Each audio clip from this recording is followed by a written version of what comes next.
Hello darlings, welcome back to the new video. And మన అందరం ఎప్పటి నుంచి ఎదురు చూస్తున్నాం మన రవణ్ అది మిస్టర్ బచ్చన్ మూవీ అయితే రిలీజ్ అయింది. And director by Harish Shankar గారు, యాక్టెడ్ బై రవితేజ గారు. అండ్ ఈ మూవీకి ఎవరు ఊహించిన విధంగా 101 ప్లేస్లలో అదే ఏపీ అండ్ టీఎస్ లో ప్రీమియం షోస్ అయితే పడ్డాయి. మరి అన్ని చోట్ల హౌస్ఫుల్ బోర్డ్స్ అయితే పడ్డాయి. మరి మూవీ చూసాక నా ఒపీనియన్ ఏంటి, మూవీ స్టోరీ లైన్ ఏంటి, అండ్ మళ్ళీ మన రవణ కంబ్యాక్ అయితే ఇచ్చారా, ఇంకా చెప్పాలంటే హరీష్ శంకర్ గారు మళ్ళీ బ్లాక్ బస్టర్ కొట్టారా లేదా అని చెప్పేసి ఇలాంటి డౌట్స్ అయితే చాలా మందికి ఇప్పటికీ వచ్చే ఉంటాయి. మరి వాటన్నిటి గురించి అయితే మీరైతే ఏం బాధపడకండి, ఎందుకంటే మీకు చెప్పడానికే కదా నేనున్నాను. మరి మీకు ఎలాంటి స్పాయిలర్స్ లేకుండా మూవీ ఎలా ఉందని చెప్పేసి క్లియర్ గా ఎక్స్ప్లెయిన్ చేస్తాను. మరి మీరు చేయాల్సిన పని ఏంటంటే, కొత్తగా మన ఛానల్ ని చూస్తున్న వాళ్ళు ఖచ్చితంగా మన ఛానల్ ని సబ్స్క్రైబ్ చేసుకుని బెల్ నోటిఫికేషన్ ఆల్ లో పెట్టుకోవడం అస్సలు అంటే అసలు మర్చిపోకండి. ఎందుకంటే మీరు చేసే ఒక్కో లైక్ ఒక్కో సబ్స్క్రైబర్స్ నాకు ఇలాంటి వీడియో చేయడానికి ఎంతో మోటివేషన్ ఇస్తుంది. కాబట్టి ఖచ్చితంగా సబ్స్క్రైబ్ చేసుకుంటారని చెప్పేసి కోరుకుంటున్నాను. మరి రవితేజ గారు అండ్ హరీష్ శంకర్ గారు వీళ్ళిద్దరు కాంబినేషన్ లో మూవీ రావడం ఇదేం ఫస్ట్ టైం కాదు. అప్పుడు ఎప్పుడో మనం మిరపకాయ చూసాం. మళ్ళీ ఇప్పుడు ఇన్ని ఇయర్స్ తర్వాత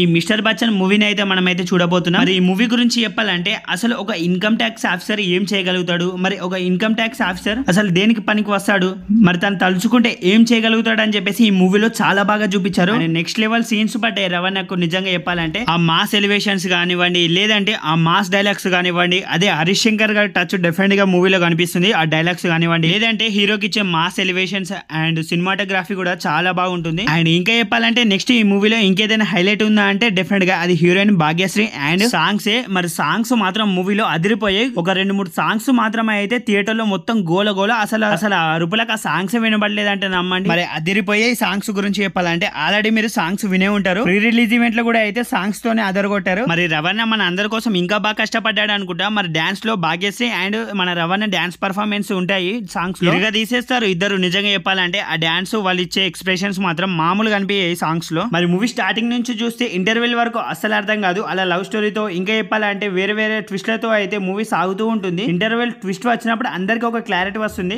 అండ్ సెకండ్ హాఫ్ కొద్దిగా లాగ్ అయిన ఫీలింగ్ కలుగుతుంది తప్ప మళ్ళీ క్లైమాక్స్ లో సెట్ అయిపోతుంది. And Amitabh Bachchan elevation fights ఉంటాయి మూవీలో, అవి మాత్రం నెక్స్ట్ లెవెల్. ఫ్యాన్స్ కి మాస్ జాతర అని చెప్పేసి చెప్పాలి. అండ్ నాకు పెద్దగా ఎమోషన్ సీన్స్ వర్కౌట్ కాలేదని చెప్పేసి అనిపించింది. ఎందుకంటే మనకు ఆ ఏడుపులు అవన్నీ పెద్దగా నాకు సెట్ కావు, నాకు నచ్చాయి కూడా. అండ్ విలన్ రోల్ లో జగపతి బాబు గారి గురించి చెప్పాలంటే, మరి తన గురించి నేను కొత్తగా చెప్పాల్సిన అవసరం లేదు. ఆయన యాక్టింగ్ ఎలా ఉంటుందో ప్రతి ఒక్కరికి తెలిసిన విషయమే. అండ్ రవితేజ గారు అండ్ జగపతి బాబు గారు వీళ్ళిద్దరి మధ్యలో ఉండే సీన్స్ అయితే చాలా బాగా అనిపిస్తాయి. మరి మూవీలో కొద్దిగా కామెడీ వర్కౌట్ చేయాలని చెప్పేసి చూసారు, కానీ నాకు అంతగా పెద్ద అయితే నాకు వర్కౌట్ అవ్వలేదు. అది మీకు నచ్చొచ్చు. మరి ఓవరాల్ గా మూవీ గురించి నేను చెప్పేది ఏంటంటే, థియేటర్ లో చూడాలా వద్దని చెప్పేసి డౌట్ ఉన్న వాళ్ళకు హ్యాపీగా మీరైతే ఎలాంటి డౌట్స్ అయితే పెట్టుకోకుండా థియేటర్ కి అయితే వెళ్ళిపోండి. మరి మాస్ ఆడియన్స్ కి అయితే మాస్ జాతర అని చెప్పేసి చెప్పాలి. మరి మన మాస్ మహారాజా విశ్వరూపం అయితే చూస్తారు మూవీలో. ఆ మాస్ ఫైట్స్ కానివ్వండి, లేదంటే మన హరీష్ శంకర్ గారి టచ్ ఆ మాస్ డైలాగ్స్ కానివ్వండి, అదిరిపోతాయి మూవీలో. ఆ సాంగ్స్ ఆ డాన్స్ అయితే ఖచ్చితంగా థియేటర్ లో అయితే చూడండి. మరి మీలో రవితేజ గారి ఫ్యాన్స్ ఎంత మంది ఉన్నారో అండ్ ఇప్పటికీ ఈ మూవీని ఎంత మంది చూసారో లేదో, ఎలా అనిపించిందో ఖచ్చితంగా కమెంట్ సెక్షన్ లో కమెంట్ చేసి నాకు చెప్పడం మర్చిపోకండి. అండ్ కొత్త మన ఛానల్ చూస్తున్న వాళ్ళు కూడా మన ఛానల్ ని సబ్స్క్రైబ్ చేసుకుని బెల్ నోటిఫికేషన్ ఆల్ పెట్టుకోవడం అసలు అంటే అసలు మర్చిపోకండి. ఎందుకంటే నేను ఆల్రెడీ చెప్పాను కదా, మన ఛానల్లో మూవీకి సంబంధించిన అప్డేట్స్ కానివ్వండి, లేదంటే మూవీకి సంబంధించిన కంటెంట్స్ రివ్యూస్ వస్తూనే ఉంటాయి. కాబట్టి so subscribe to my channel guys. And bell notification all పెట్టుకోవడం అసలు అంటే అసలు మర్చిపోకండి. అండ్ మనం 11K కి చాలా అంటే చాలా దగ్గరలోనే అయితే ఉన్నాం. ఫాస్ట్ గా 11K అయితే కంప్లీట్ అయితే చేసేసుకుందాం.